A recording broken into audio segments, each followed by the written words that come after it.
Alright, so I am back. This is the last video for this week. Things are changing next week, so make sure if you don't know what's happening, you go to my office hours tomorrow. I'll be posting a little more, but I'm going to talk about it more in depth tomorrow. So today we are talking about area of circles and sectors. This is the last individual area we are learning.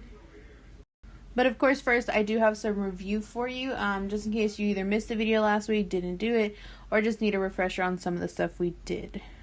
Alright, so the first problem, the area of a trapezoid is 60 inches squared. If the bases measure 18 and 6 inches, what is the height? So I did give you a formula for trapezoids last week. I told you that area, or this week, is equal to base 1 plus base 2 divided by 2, and all of that multiplied by the height will give us our area of the trapezoid. So now I'm just going to start plugging in what I'm given. I know that the area is equal to 60, so 60 is equal to, and I know my bases. I know one of them is 18, and the other one is 6. I'm still going to divide that by 2, and in the end, multiply it by the height.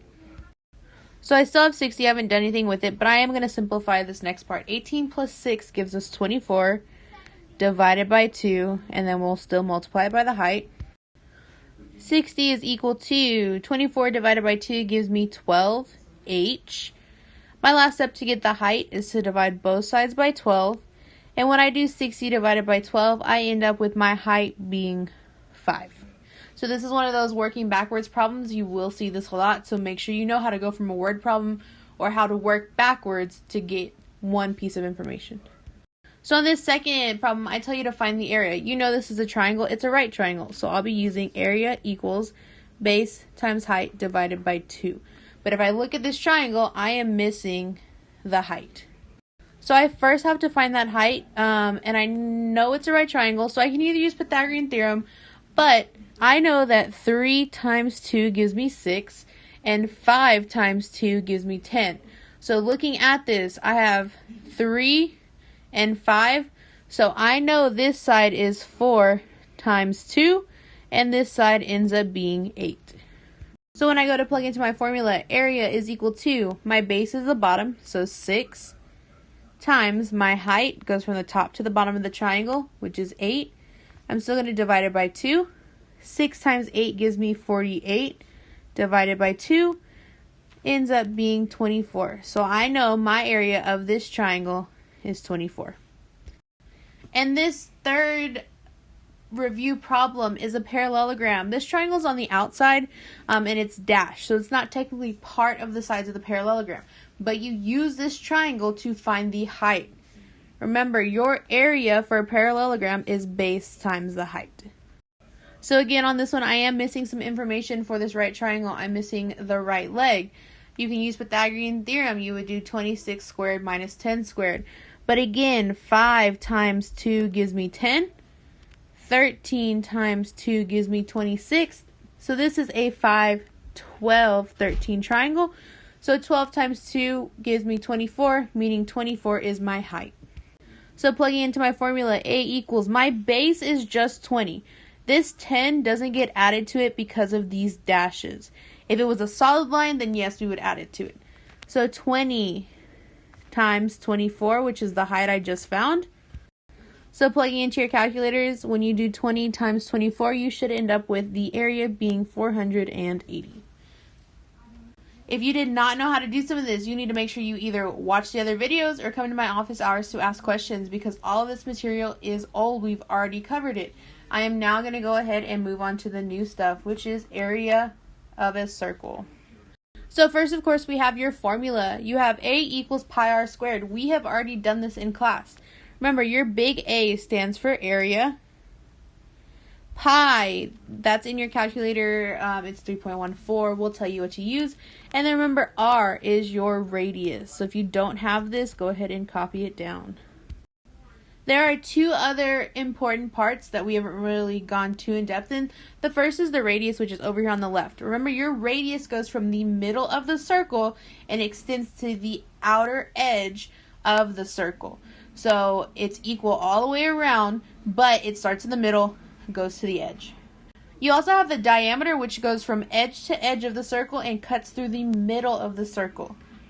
So if you notice, we do abbreviate radius with a little r, diameter with a little d. It's important to know that your diameter, so d, is equal to 2 times the radius. So 2r, you have to double the radius to get the diameter, or cut the diameter in half to get the radius.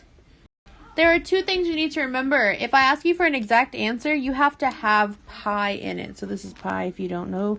And pi is also written just pi. The second thing is that if I ask you for an approximate answer, make sure it's the decimal answer. I'm asking you now to do 2 decimal places. Don't forget your rounding rules. If you don't know them, shoot me a text on Remind or a question on Google Classroom. So your first example I give you, I ask you to find the area in terms of pi, meaning I want the exact answer. So remember, your area for a circle is pi r squared. So we have to have that radius. Your radius goes from the middle to the edge of the circle. So when I look here, I show you this line that goes from the middle to the edge of the circle, and I label it with a 9, meaning my radius here is 9. So the area is pi times 9 squared, which is pi times 81, and just for technicalities, I am going to write it as 81 pi. So your area here is 81 pi. I asked you for it in terms of pi, so this is it. You're done. Final step. Example 2, I ask you again to find the area in terms of pi. This one's a little different though, because if you see, I have a line going all the way through the circle, through the middle. So that means my diameter is 20. But for the area formula, I need the radius. So remember, I told you the diameter is equal to 2 times the radius. So 20 is equal to 2r. I divide both sides by 2 and I find out that r is 10. So now I'm going to plug into my formula. Area is equal to pi times 10 squared. Ends up with pi times 100.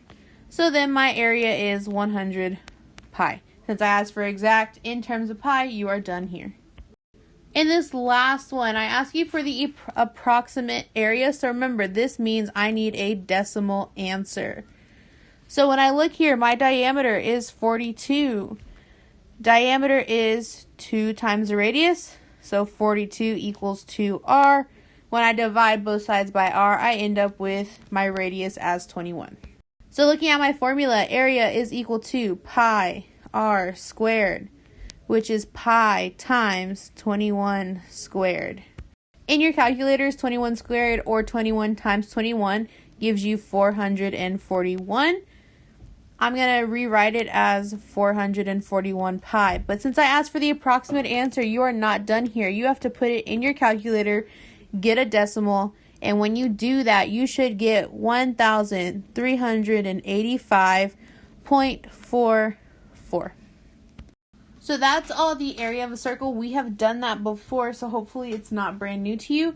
You've also visited before too. The second part of this is called sector area. And when you hear sector, or when I ask you about sector, I need you to think of slice or part. So this is going to be a slice of a whole circle or a part of a whole circle.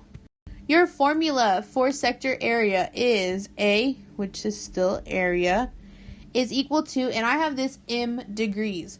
What that stands for is the measure of the given angle, or measure of the sector angle. Sometimes it will be given, sometimes you will have to find it. We'll do an example of each.